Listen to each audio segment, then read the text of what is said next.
Yugoslavia merupakan sebuah negara di Eropa Timur dan Tenggara yang pernah begitu diperhitungkan di masa Perang Dingin. Dalam sejarahnya, Yugoslavia berbentuk kerajaan.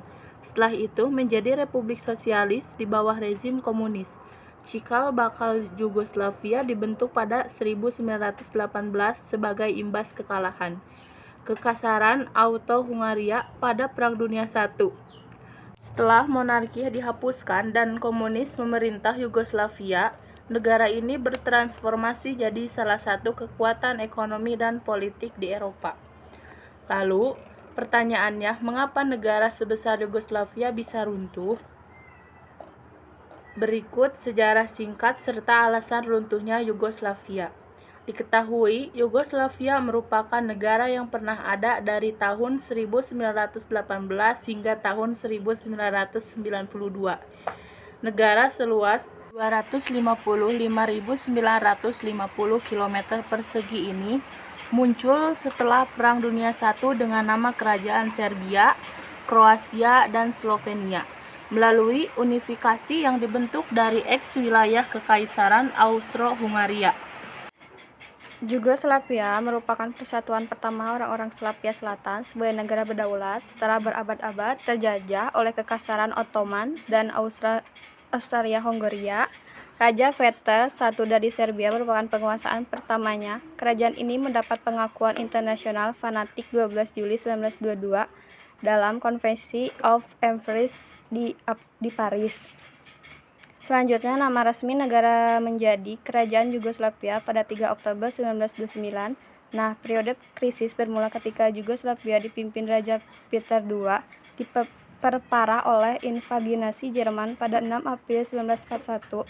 Situasi tersebut menyebabkan krisis internal pada tahun 1943. Yugoslavia Federal Demokratik dipromulgasikan oleh gerakan perlawanan partisan kaum komunis anti-fasisme pimpinan Josip Broz Tito berakhir pada penghapusan monarki Yugoslavia pada November 1945 dan menjadi Republik Rakyat Federal Yugoslavia di tahun 1946, terutama setelah Jerman diinvasi Uni Soviet.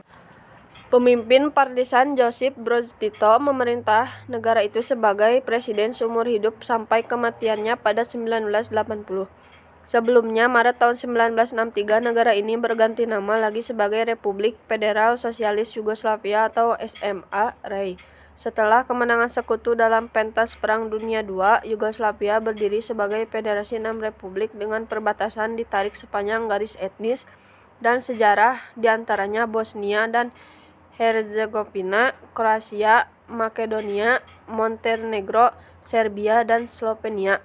Selain itu, terdapat pula 2 provinsi otonom masing-masing, Vojvodina dan Kosovo. Masing-masing republik memiliki cabang sendiri dari Partai Liga Komunis Yugoslavia dan elit penguasa serta setiap ketegangan selesaikan di tingkat federal. Model organisasi Yugoslavia disertai konsep middle way antara ekonomi terencana dan ekonomi liberal relatif, berhasil berimbas pada pertumbuhan ekonomi dan stabilitas politik yang kuat di bawah pemerintahan diktator Josip Broz Tito. Milik kaum Pelis dalam tulisan yang tayang di jurnal diusut Rise and Fall of Market Socialism in Yugoslavia mengemukakan Yugoslavia adalah negara sosialis pertama yang mereformasi ekonomi secara luas karena permulaan awal dan frekuensi perubahan sistematik.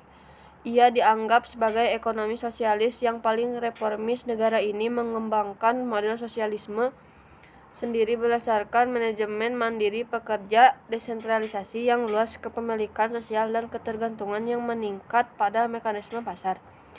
Hal ini kemudian menghasilkan sistem ekonomi dengan karakteristik khusus berdasarkan kombinasi fitur sosialis, swakelola, dan pasar yang difasilitasi oleh hubungan internasional negara. Kematian Josip Broz Tito. Sebenarnya keruntuhan Yugoslavia terjadi sebagai akibat dari serangkaian pergolakan dan konflik politik selama awal tahun 1990-an. Tetapi di balik semua itu, kematian Josip Broz Tito pada Mei 1998 awal dari kegagalan Yugoslavia bertahan. Kematian Tito disebut-sebut menghilangkan apa yang dilihat oleh banyak pengamat politik internasional sebagai kekuatan persatuan utama Yugoslavia. Akibatnya, seperti dilansiri Kompas, kematiannya munculnya berbagai masalah sosial dan politik, terutama ketegangan etnis, dengan kata lain bubarnya Yugoslavia tidak dapat dipisahkan dari meninggalnya Bapak Persatuan Bangsa. Ini hilang buku sejarah Eropa dari Eropa kuno hingga Eropa modern tahun 2012. Dikatakan Broz Tito adalah sosok pemimpin yang mampu membawa Yugoslavia mencapai puncak kejayaan pada tahun 1953 hingga tahun 1980. Pada masa pemerintahan, negara ini menjadi salah satu kekuatan besar di Eropa tanpa bergantungan pada kekuatan blok Barat dan blok Timur.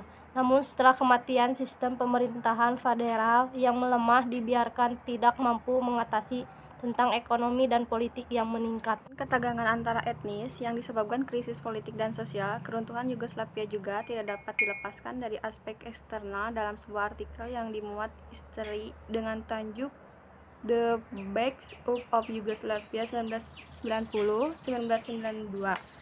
Faktor eksternal juga memiliki pengaruh yang signifikan.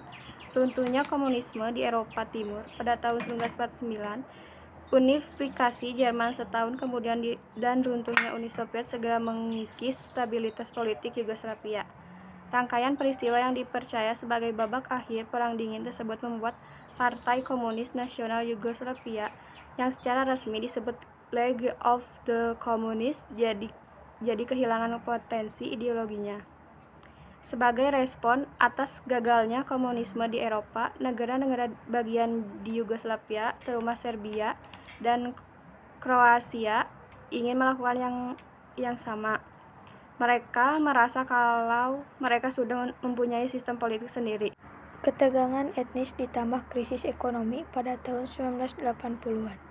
Orang Albania di wilayah Kosovo, Serbia menuntut agar provinsi otonom mereka diubah statusnya menjadi republik konstituen, dimulai dengan protes pada tahun 1981. Ketegangan etnis antar Albania dan Serbia di Kosovo tetap tinggi selama 1 dekade, yang mengakibatkan tumbuhnya oposisi Serbia terhadap otonomi provinsi yang tinggi dan sistem konsensus yang tidak efektif di tingkat federal di seluruh Yugoslavia. Hal ini lalu dilihat oleh seluruh publik Serbia sebagai pukulan telak bagi kebanggaan Serbia, karena hubungan bersejarah yang dimiliki Serbia dan Kosovo. Dilihat bahwa pemirsa itu akan menghancurkan orang-orang Serbia Kosovo.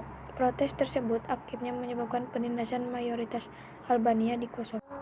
Ketegangan antar etnis diperparah oleh krisis ekonomi yang memuncak dengan inflasi berawal dari utang besar yang terjadi pada tahun 1970-an dan terbukti sulit dilunasi pada tahun 1980-an. Beban hutang yang awalnya diperkirakan berjumlah 6 miliar US dollar ternyata setara dengan jumlah 21 miliar US dollar. Belum lagi tahun 90-an merupakan masa penghematan ekonomi karena Dana Moneter Internasional atau IMF memberlakukan persyaratan ketat untuk Yugoslavia yang menyebabkan kebencian terhadap elit komunis yang dianggap salah mengatur ekonomi dengan meminjam uang secara sembrono di luar negeri. And After dalam buku Essence Europe in the 20th Century and After tahun 1997 menulis kebijakan penghematan tersebut menyebabkan terungkapnya berbagai korupsi oleh para elit yang dikenal sebagai Agro-Commerce Affair tahun 1987. Ketika perusahaan Agro-Commerce Affair ternyata menjadi pusat perhubungan luas korupsi yang terjadi di seluruh Yugoslavia. Masalah-masalah yang ditimbulkan oleh hutang dan korupsi pada pertengahan tahun 80-an semakin merusak legitimasi sistem komunis karena masyarakat mulai kehilangan kepercayaan pada kompetensi para elit.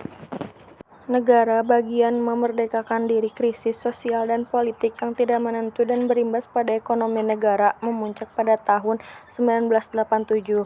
Hal tersebut ditandai dengan terpilihnya Slobodan Milošević sebagai Presiden Serbia.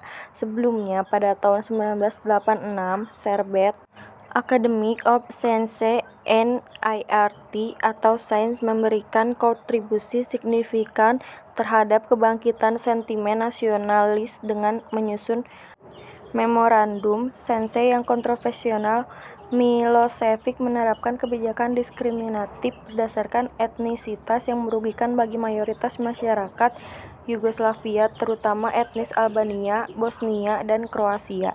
Dalam jurnal Genosida tahun 2014 oleh Siska Amelia, kehidupan politik dan negara Yugoslavia yang kehilangan arah menyebabkan munculnya aksi kemerdekaan diri sejumlah negara bagian secara sepihak. Pada tahun 1941, Slovenia, Makedonia, Bosnia, dan Kroasia memproklamasikan kemerdekaannya, diikuti dengan mendirikan pemerintahan sendiri, mata uang angkatan bersenjata, dan wilayah negara sendiri. Dalam prosesnya, proklamasi tersebut menuai penolakan keras oleh Serbia. Diketahui Serbia masih berupaya tetap mempertahankan eksistensi Yugoslavia. Puncaknya terjadilah perang antara etnik, terutama Serbia dan Bosnia, yang menimbulkan ribuan korban jiwa.